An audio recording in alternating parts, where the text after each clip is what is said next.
Hello ladies and gentlemen, thank you for joining me on another episode of Gehan Kure's Meeting of the Minds, a platform where I talk to some of the most distinguished personalities in Sri Lanka who are preeminent in their chosen fields.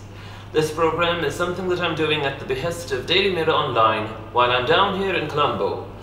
I'm an actor, classical baritone singer, and an independent filmmaker. However, what some of you might not know is that I also studied psychology when I was at the University of Southern California. I did my bachelor's degrees in drama and psychology. In fact, I loved this subject so much that my professors encouraged me to pursue it all the way to a PhD. I was even accepted into a master's program in psychology back in Los Angeles. However, I ultimately decided to pursue a career in the entertainment industry itself. Our guest today, Professor Nalaka Mendes, is somebody who is not only an expert in psychiatry and mental health, but he also has a profound love of the performing arts, which is why I wanted to have him today. Thank you.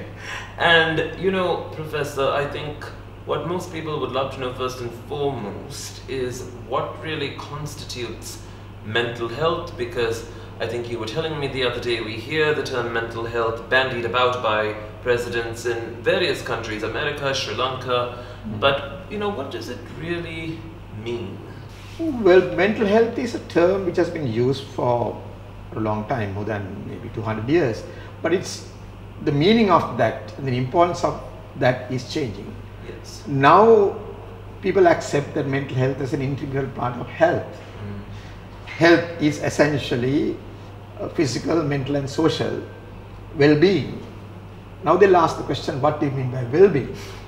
Well-being is essentially feeling good, satisfied, fulfilling, able to do your things in life which will have a meaning and a purpose. In order to do that, you must have enormous amount of resources, and those mental health are those resources.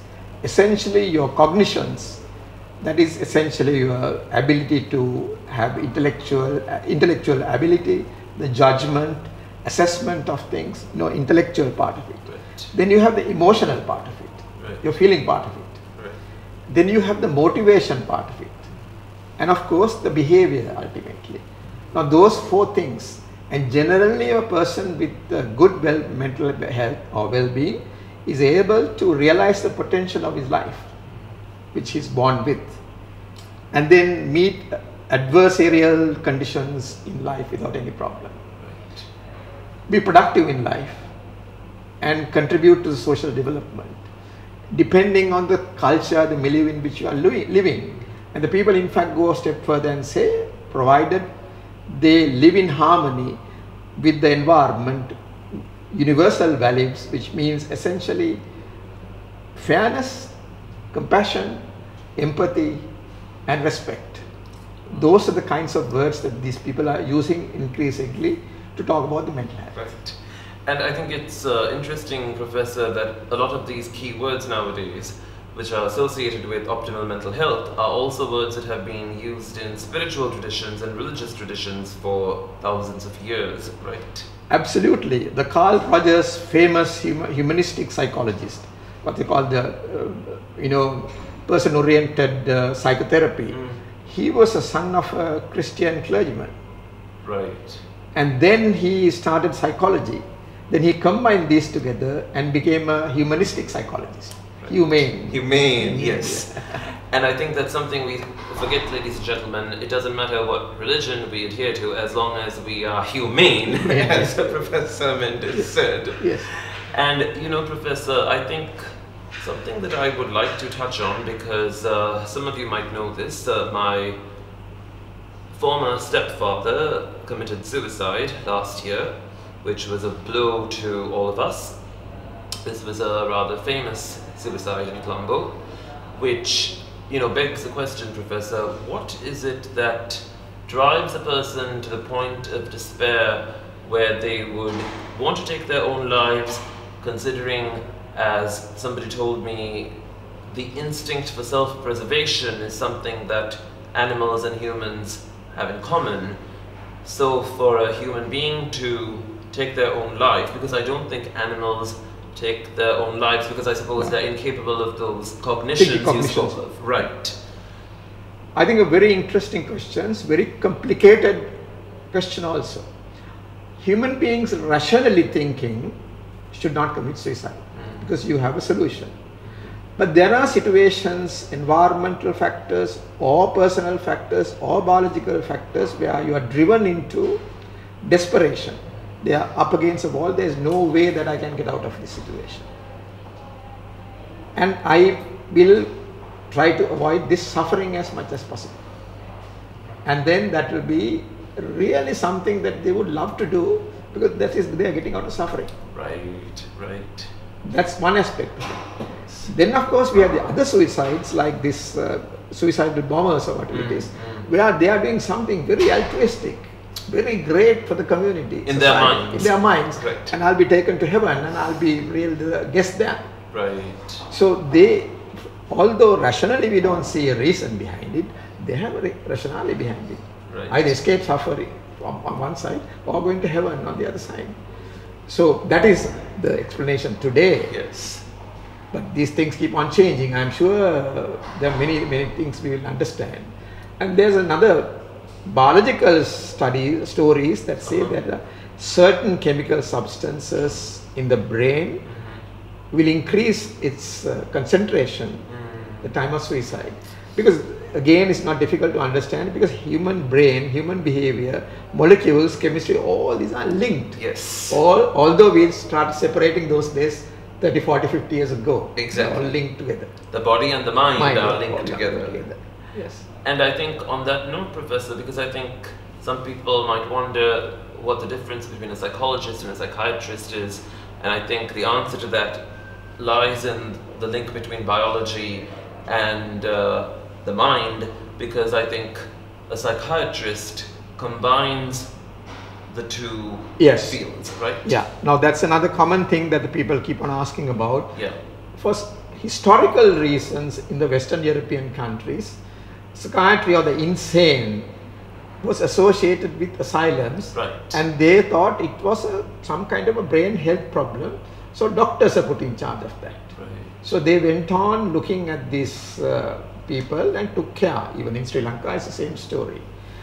But in the late 19th century, especially in Germany and then in the United States, people started looking at the brain from a psychological point of view. Especially after psychoanalysis, Freud and Adler and Jung and that crowd. And then they started looking at from the personal development point of view, human behavior, trying to understand the brain. The doctors, psychiatrists try to understand the brain by looking at the deceased man. Right, right. These two. I see. Coming from that side. Okay. And now what is happening is that the new generation of psychologists like Martin Seligman, they are looking at positive psychology in the sense of how can we enhance the well-being of people. Because if you enhance the people's well-being, they'll be happier. They'll be educated, they'll be doing better jobs, they will not harm other people, they will enjoy life. You know, keep on doing things like that. That's called the positive. And it's interesting you said that, Professor, because even though I studied only with psychologists and not psychiatrists, because basically, ladies and gentlemen, psychologists are not medical doctors, whereas, you know, Professor Nalika Mendis, being a psychiatrist, is also a medical doctor. Because psychologists don't really study the chemical processes in the brain to the extent that a psychiatrist would. And also, although we try to make a distinction between physical and mental illnesses, they are all same actually. Yes. A huge amount of relationship between both parties. The doctors will look at what they call the biomedical doctors, or psychiatrists will look at the human person with a mental health problem from the brain point of view. Right. The psychologists, the traditional people look at from the point of view of the psychologist. Right. But no one looks at from the point of view of the human being. Exactly. As a person. Right. So increasingly now what the people are trying to do is what's called a person-oriented care. Yes, yes. We are not looking at a brain or a system or an illness or a disease. We are looking at a human being having some problem. Right. Mind problems, serious problems, or whatever it may be. Right. And the fact that a person doesn't have to be mentally insane or even have a mental disorder, as we call it, to benefit from psychology. They would, they would certainly, I mean, both parties will have certain expertise and skills. Right. It's like to build a house, you need an architect, you need a structural engineer, Yes. you need you need various kinds of people. So it's nice to have a composite kind of a group. Right. So just as much as the psychiatrist can help, the others also can help. And like you said, Professor, the fact that nowadays we have escaped that stigma, I think, that somebody who sees a psychiatrist or a psychologist is somehow insane or, you know. Yeah, I mean that also is a historical things, because these asylums, Right. all the people who were relegated to downtrodden level, they were put in the asylums. And no one wanted ownership of them. Then they died, ended up dying there. But increasingly after the World War II, with the Universal Declaration of Human Rights, these were closed. Right. Right. And then the other hospitals and the centers were opened. I see. And then they realized, in fact, it can be, now we know 1 in 4 people have a mental illness in the world, everywhere. Right. So that's a considerable amount. Much more than cancer, much more than heart disease, much more than cerebrovascular accidents. Statistically, 25% of the people are, and global population, and by 2030, depression is going to be the #1 ranking health problem in the world. Depression. And we see every single day. But unfortunately, what's happening is, because of our literacy rate in this area is so poor in our part of the world, people don't recognize. If they recognize, it will be late. If it is late, they don't like to go to a doctor or a therapist. If they go to them, they might not follow the advice. I see. So it's, now the other day I saw somebody whose father committed suicide in Horton Place, just here. Wow. Yeah, very educated person. Right. Now his son is a senior lawyer with President's Council, everything else. He's unwell, and he's very depressed, and he's talking about ending his life. So even to get him to come and talk and discuss and treat, it's an effort. Whereas if you had a cancer, right, you're just running. Yes. You just run to the doctors to take treatment. Because he's sunk so deep into his depression. Right. And also other people don't understand the desperation and depression that you're going through. Right. Because you have no words to communicate to the other person. Yes. And because, like you said, Professor, earlier, even the man or woman who tries to commit suicide, yes, believes that they are very logical in their own minds, right? Yeah. And they don't know how to convey that logic that Yes. they are so sure of to other people, right? Yes.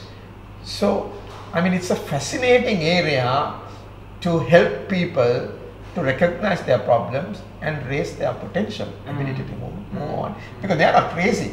Right, exactly. Crazy. Yes. I mean, they, like anybody else, they go through difficulties. Exactly. They recognize them and help them.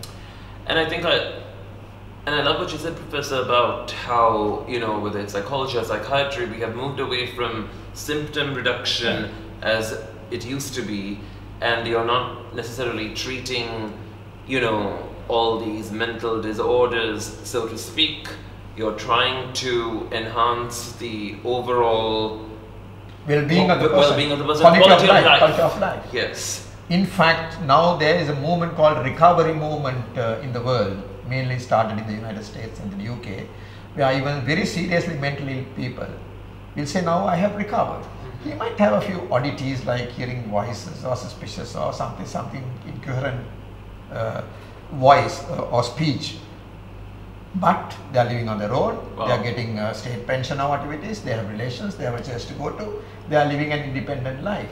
So recovery movement is essentially a very large movement where there has to be institutions. Right. Government will have to understand these people get ill and they recover. But that is not what we believe in. Yes. We believe in put in the asylum, Yes. or put in some halfway house for life. Absolutely. Yeah. So they also want to have a quality of life.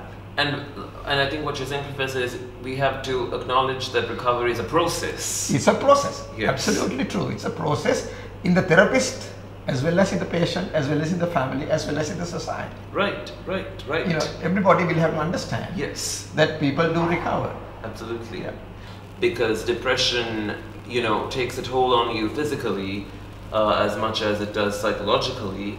And, because I think even when we use the word mental disorder or disease, dis-ease, disorder, the lack of order and the lack of ease, right? That's why people don't like to use those terms. Yes. Increasingly, they talk about health problems, yes, or mental health problems. Right, without using those negative words. Negative words. Right. Now, in Johns Hopkins, professor of psychiatry is Ruth Jamison. I met this lady. Right. She's from California.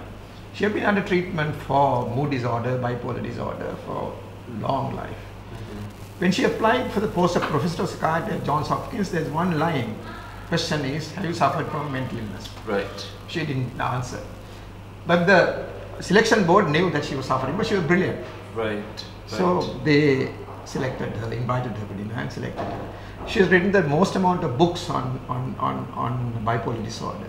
Okay. And she is a top class advocate, and she writes about how she wanted to end her life. Wow. How she went to the doctors and took treatment and various things. So today, not like say 25, 30, 40, 50 years ago, yes, people are very open about it, and you can be just brilliant. Yes, brilliant yes, with, exactly. with achievements in their lives. And I think it's very primitive, backward people who, look at someone differently just because they've had a mental health issue in their life. At some they're point, ignorant. Right? They're ignorant. Yeah, they're ignorant. Yes, that's simple as that. Exactly. Yeah. And Professor, I think you talked to me before about how when someone, let's say, commits a violent crime or any crime, anything that disrupts the fabric of society, it's because they're not thriving in their own life. There's something in their own life that either they haven't accomplished or something they haven't received. It could be love, it could be attention. Because I know you're a great advocate for respecting and really promoting the inalienable rights that every human being should possess, yes, irrespective of race and sexual orientation and gender and all these distinctions. And I think something you said to me that was very pivotal, I think, is that when a person is on the road to recovery, mental health recovery, they can easily regress if they do not have that validation from society. And when I use the word validation, ladies and gentlemen, I don't mean, artificial Instagram validation or, the validation you receive when you get 100 likes on Facebook. But what we're talking about is society recognizing your intrinsic humanity and respecting you and admiring you and encouraging you, whatever it is that you want to do in your life, and I think you said, Professor, right? We were talking about the recovery. I think we have to understand the basic principles in life. We all like to be respected, yes, and loved, yes, appreciated. That's a universal human quality. So when you are trying our best, when you are coming through a desperate period of life, coming back to normality, if we are not accepted by saying you are discriminated, you don't have the job and you are not getting the promotion, you are not working hard, then of course it's not a reward system at all. Right. Not appreciated, not respected as a human being. I said they don't get ill.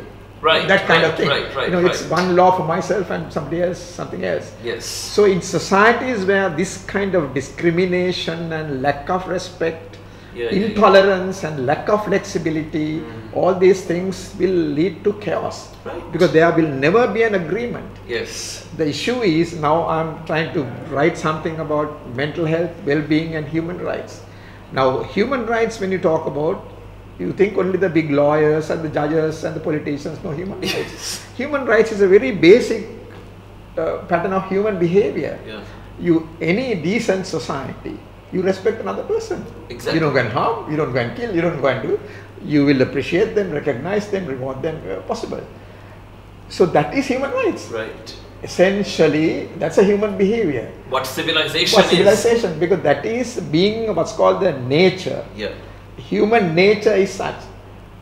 Animals are not like that. Yes. Human nature is such that your brain is designed to develop empathy, compassion. appreciation of the person, love and affection. And then the many societies will encourage the cultural component. Yes. And those two are things fixed together. Yes. So what the legal profession and the various other people are trying to get it to the legal, saying, this is all law. But it's human nature. It's a human nature we are talking about. Right, right. But a lot of people do not understand the issue. That is why they will ask the relationship between the health and human rights. They are two different things.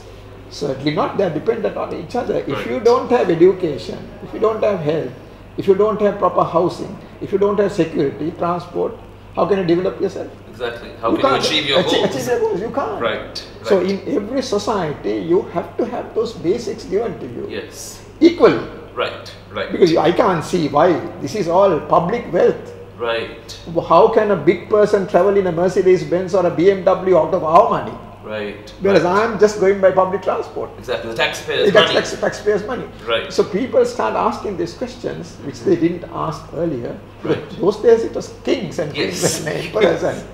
But now you realize that, in fact, this is all, they are doing things on our behalf, for us. So I am very, careful in things saying that this is public resources, public power, has to be used for public purposes. Exactly, exactly. Not for private benefit. Yes. Because I think the minute people try to use these public resources for their own selfish ambitions, I mean, you're basically asking for anarchy inevitably, because the rest of society will at some point revolt, right? Absolutely. Now that is what Nelson Mandela was trying to do in South Africa. To do. They said, no, human rights is a matter for all the people, everybody else, not the government action alone. So how you treat the other person. Because in any society, there will be people with very different interests, different potentials, different motivations there. And as human beings, we have a egoistic kind of a thing. We are better than the other person. Yes, yes. And you might try to harm somebody or say something bad. But if the society is living in harmony, right, you can't have those things. Right, right. Then you have to have certain rules, regulations, mores, practices to reduce those undesirable instincts of yours. Right. Which is, in essence, to use the word regression once again, it's like a regression of human civilization when you give in to those other impulses. Primordial kind of impulses, like the reptilian brain, as they call it, right? And since you mentioned people who have all these different interests and such, Professor, what is it that, in your expert opinion, makes some people creative and other people not creative, so to speak? I think it's again number of factors. Mainly it's biological on one side, cultural on the other side. Basically human beings everywhere in the world, they are born with certain abilities, certain potential. And they are developed basically by culture to be creative. Right.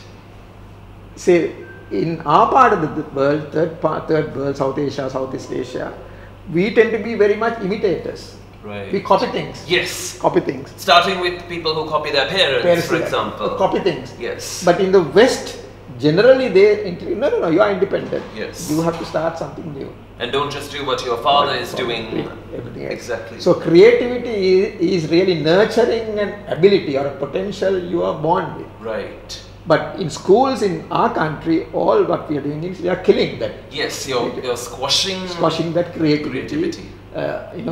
Creativity without empowering them. Exactly, Professor. Without controlling them. And say, for instance, if you take a very simple example, we say we always respect other people. Right. Respect is not falling on the ground and worshipping somebody. Yes, exactly. That is the interpretation of ours. Yes, because what you're saying, Professor, is respect is empowering the other person to be the best version of themselves. Absolutely. Right? Absolutely. Starting with your children. And, would you agree with me that people who try to squash other people's creativity do it because they themselves are insecure and afraid, and they fear that the other person might perhaps, show them up, as we say in America, which is to say, they think that creative individuals might have an edge over them if they were to really develop their, inherent capacities. Maybe one of the reasons. I'm sure there are a number of people.